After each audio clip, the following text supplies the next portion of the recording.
Hey guys, welcome back to my YouTube channel. আকৌ এটা mini ব্লগলৈ আপোনালোকক স্বাগতম জনালোঁ। চ' নিতুল আৰু মই ঘৰত মানে এনেই আছিলোঁ, বৰ লাগি গৈছিল। চ' ভাবিলোঁ কিবা এটা খাই ভাবি নৰখিলোঁ। আৰু এইটো হ'ল আমাৰ ৰাস্তা, বহুতে বেছি বেয়া হৈ গৈছিল। চবেই মিলি বালি আনি সমান কৰি দিয়াত ৰাস্তাটো বহুত বেছি ভাল হৈ পৰিল।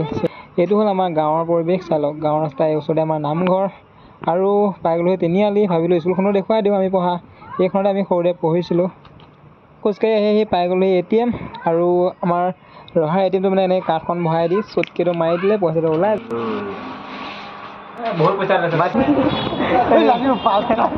নিদু পইচা যা দিলোঁ মই মোক লাগিব দেই গাড়ী 500 টকা দিম 100 টকা বাদ দে কাইলৈ নালাগে কাইলৈ দিম নিদু পইচা মই পইচাটো নাপালে তই মৰি যাবি নেকি নহ'ব এইবিলাক নহ'ব কাম বন কৰিলে কি হ'ল আৰু ই মানে খোৱাত বহুত এক্সপাৰ্ট কাজিয়া লাগি হ'লেও খাইহে আহিলে মানে ময়ো লৈ ল'লোঁ চিকেন পকৰা এটা আৰু ওচৰতে মানে লগৰ দুটা আগতীয়াকৈ আহি খোৱাত ব্যস্ত পৰা আৰু আজিলৈ ভিডিঅ'টো ইমানতে ভাল লাগিলে লাইক এটা কৰি দিব চেনেলটো যদি ছাবস্ক্ৰাইব কৰা নাই ছাবস্ক্ৰাইব